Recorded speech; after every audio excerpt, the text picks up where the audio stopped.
Life often presents its most profound lessons in the simplest of moments.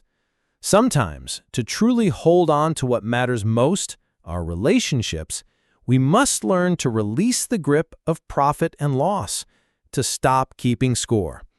This is the timeless wisdom echoed in a heartwarming tale, a story of an Indian family and a profound roadside encounter. Vinod, his beloved wife, and their spirited 4-year-old son, Golu, were making their way to another city. The air hummed with the anticipation of a relative's daughter's birthday celebration. Tucked safely in their car, a carefully chosen gift awaited its recipient. As their journey unfolded, the car glided effortlessly across a bridge, spanning a tranquil river below. Suddenly, from the back seat, a joyous shout erupted. "Papa! Watermelon! Watermelon!" Vinod, startled but amused, followed Golu's pointing finger. There, by the dusty roadside, a young girl stood beside a makeshift stall, a vibrant pyramid of watermelons gleaming in the sunlight.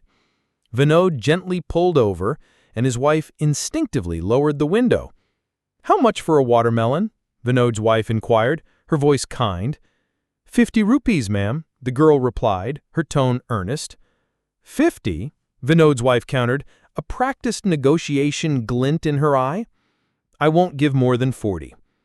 The girl's smile faltered slightly.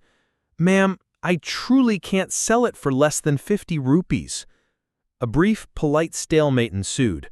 Finally, the girl, with a resigned sigh, brought a plump watermelon to the car. Golan, a bundle of pure, unadulterated joy, leaned his head excitedly out of the window, his eyes wide with wonder. The girl's gaze softened as she looked at him. "What's your name, little one?" she asked, a gentle warmth in her voice. Golu beamed. "My name is Golu." The girl chuckled softly. "Oh, you really are round and cute, just like a little watermelon." Vinod's wife, sensing an opportunity, tried once more. "Can't you give it to us for 40 rupees, for my little son's sake?" she pleaded, playing on the girl's affection. A sweet smile returned to the girl's face. "Okay, for your son, I'll give it to you." She extended the watermelon towards Golu. But Golu, overwhelmed with excitement, fumbled. The round fruit slipped from his grasp, plummeting to the ground with a sickening thud, shattering into pieces.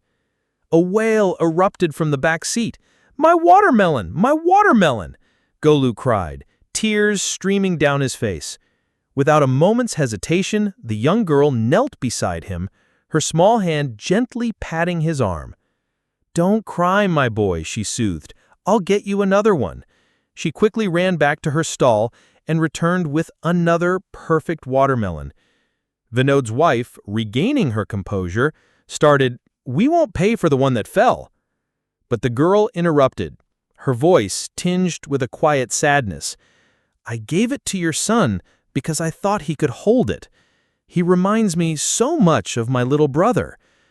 "What happened to your brother?" Vinod's wife asked, a new curiosity in her tone. The girl's eyes welled up, shimmering with unshed tears. "My brother was just 2 years old. We had celebrated his birthday recently, but then he got sick and he passed away. I miss him every single day." A wave of profound emotion washed over Vinod's wife.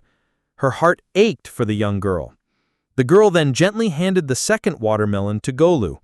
"Please, take good care of this one," she said softly. "I don't need any money for it. You called him your brother, and my mother always told me that in relationships, we don't count profit or loss." In that instant, both Vinod and his wife understood.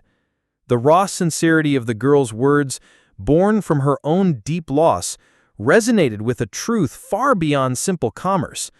Vinod's wife opened her purse, not for money, but for a small, gleaming ring they had purchased as a gift for their relative's daughter. She held it out to the girl.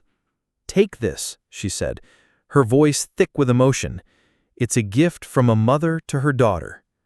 The girl hesitated, her brow furrowing. "What will I do with this ring?" Vinod's wife smiled, a tear tracing a path down her cheek. You called Golu your brother, so this is a gift from me, just like a mother gives to a child." Watching this exchange, Vinod too was deeply moved. He pulled out his phone, his thumb hovering over a contact, his elder brother. "Brother," he said, his voice unusually soft, "you can keep the big shop in the market. I'll take the smaller one. It's okay." On the other end, his elder brother was stunned. "What happened to you? You were fighting in court over that property." Vinod took a deep breath, a quiet peace settling over him. "I've understood now, brother," he replied, "that in relationships we shouldn't look at profit or loss." This simple roadside encounter had unveiled a truth far grander than any material gain. It teaches us that the feelings of sacrifice, love, and understanding are the true currency of relationships. When we shed the ledger of profit and loss, we unlock the door to genuine happiness and connection. True relationships are not built on what we gain or lose, but on the profound, selfless acts of love and care, just as the young girl, with her profound wisdom, so beautifully showed us.